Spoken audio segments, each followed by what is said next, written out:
عرب امام کے علاقے میں نماز کے آخر پر صرف ایک سلام دائیں طرف کرتے ہیں، بلکہ پاکستان کے اندر اور دوسرے علاقوں میں یہ نماز کے آخر پہ نہیں کرتے، نماز جنازہ کے آخر پہ کرتے ہیں. نماز کے آخر پر نہیں کرتے، وہ نماز کے آخر پہ 2 ہی سلام پھیرے جاتے ہیں، عرب میں بھی عجم میں بھی. آپ کو کس نے کہہ دیا کہ ایک سلام پھیرا جاتا ہے؟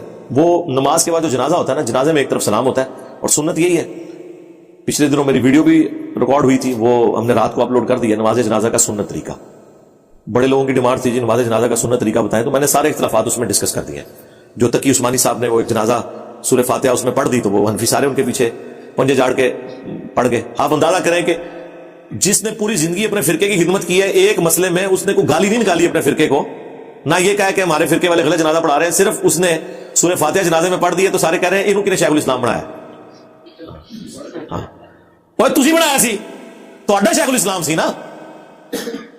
تو اگر شیخ الاسلام کی یہ حالت ہے کہ وہ ایک مسئلے میں اختلاف نہیں کر رہا، وہ کہہ رہا ہے آپ بھی ٹھیک ہو، لیکن یہ بہتر ہے کیونکہ بخاری میں آ گیا ہے کہ سورہ فاتحہ جنازے میں پڑھنا سنت ہے، تو میں نے اپنے بھائی کے جنازے میں پڑھ لی. انہوں نے کہا نہ انجتے نہیں. اور تقی عثمانی صاحب کے ساتھ جو ہو رہی ہے وہ بالکل ٹھیک ہو رہی ہے. اس کی وجہ ہے کہ جب تک آپ فرقے کا دفاع کریں گے نا، آپ کے ساتھ یہی کچھ ہوگا. بھائی جڑے بڑھو باہر نکلو جی، ایسی تیسی تو بابیاں دی، میں وہ تکاں گا جو قرآن و سنت نے لکھے ہے، ٹھیک ہے. ورنہ انہوں نے آپ کی عزت تو پھر بھی کوئی نہیں کرنی ہے. دیکھ لیں ایک مسئلے میں انہوں نے کس طرح ہنگامہ کھڑا کیا ہے پوری دنیا کے اندر. انہوں نے کہا جی دیکھو جی یہ حدیثیں باقی لوگوں کو نہیں پتہ چلی.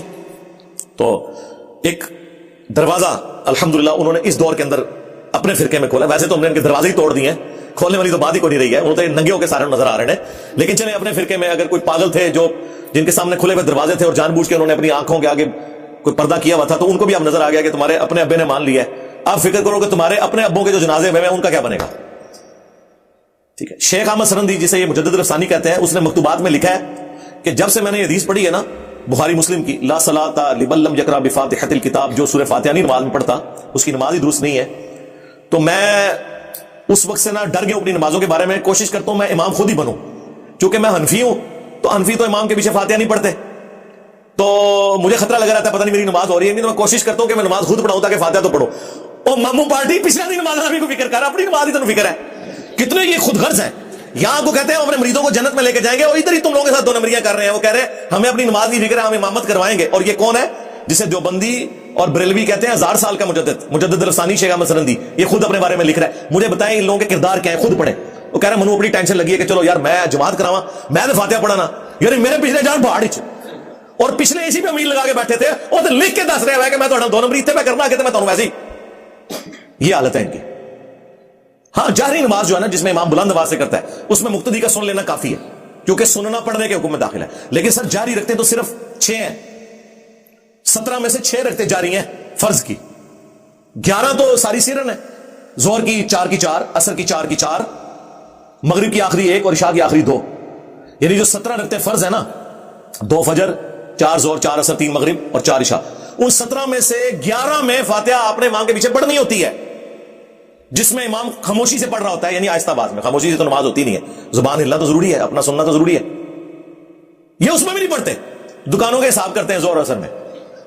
ظاہر ہے زہر اثر چاروں رکھتا ہوں کچھ بھی نہیں کرنا کرانا.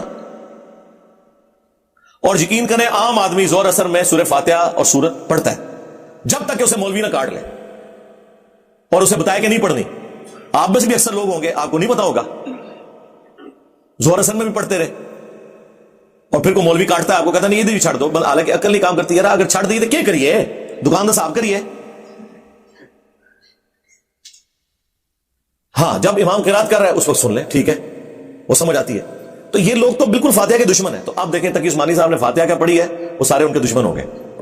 تو کہتے ہیں کتنے شیخ الاسلام ہے. اس لیے میں نے اپنے اسٹوڈنٹس کو کہا تھا کہ ان کے ساتھ 0 کمپرومائز ہے. وہ جو قرآن میں آیا نا کہ جب تک تم یہود و نصارہ کی ملت پہ نہ آ جاؤ یہ تم سے راضی نہیں ہوں گے. کسے کہا گیا؟ صحابہ کرام کو.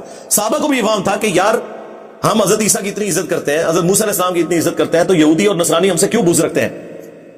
کامن ٹرمز میں تو اکٹھے ہو جائے ہمارے ساتھ. لیکن قرآن نے کہا کہ یہ جب تک تم ان کی ملت پہ نہیں آ جاتے نا اس وقت تک انہوں نے تم سے راضی نہیں ہونا. اور آپ لوگ بھی یاد رکھیں جب تک آپ ان فرقوں کی ملت پہ نہیں آ جاتے نا، اور 100% ایک مسئلے میں اختلاف کریں گے اٹھا کے پرے پھینکیں گے آپ کو. مجھے خود طارق جمیل صاحب نے بتایا، ایک دفعہ نہیں، ایک دفعہ تو برف سے نفیس سامنے بیٹھ کے فون پہ کئی دفعہ بتا چکے کہ میں نے جب یہ حدیث بیان کی من کنت مولا فہذا علی مولا، جس کا مولا میں اس کا مولا علی. یہ حدیث تو اہل سنت کے یہاں پائی جاتی ہے، حدیث متواتر ہے، جامع ترمذی میں ہے، مسند احمد میں ہے، سنن نسائی الکبریٰ کے اندر موجود ہے اور کئی کتابوں میں. تو کہتے ہیں میرے اپنے فرقوں کی جو دہشت گرد تنظیمیں ہیں نا، ان کے مولویوں نے مجھے فون پہ قتل کی دھمکیاں دی. اختلاف رائے نہیں سرکار، قتل کی دھمکیاں. طارق جمیل صاحب نے میرے خیال کبھی مکھی بھی نہیں ماری ہوگی. ان سے تو ہندو بھی خوش ہیں، جس طرح کہ وہ میٹھی توحید بیان کرتے ہیں. وہ انبیاء والی توحید نہیں ہے، وہ ہندو یہودی عیسائی ان کے والی توحید ہے. انبیاء والی توحید میں نا آپ نے پھر ننگی تلوار کی طرح توحید بیان کرنی ہے. ہاں، چاند اللہ نے بنایا، سورج اللہ نے بنایا، یہ سارے مانتے ہیں. جیسے ہی آپ کہیں گے نا مانگنا اللہ سے ہے، قبر میں مرا ہوا اپنے لیے کچھ نہیں کر سکتا، تمہارا کیا کرے گا؟ ادھر ہی آپ دیکھیں، آپ کو یہ آپ کے مجمع بھی چھٹ جائیں گے.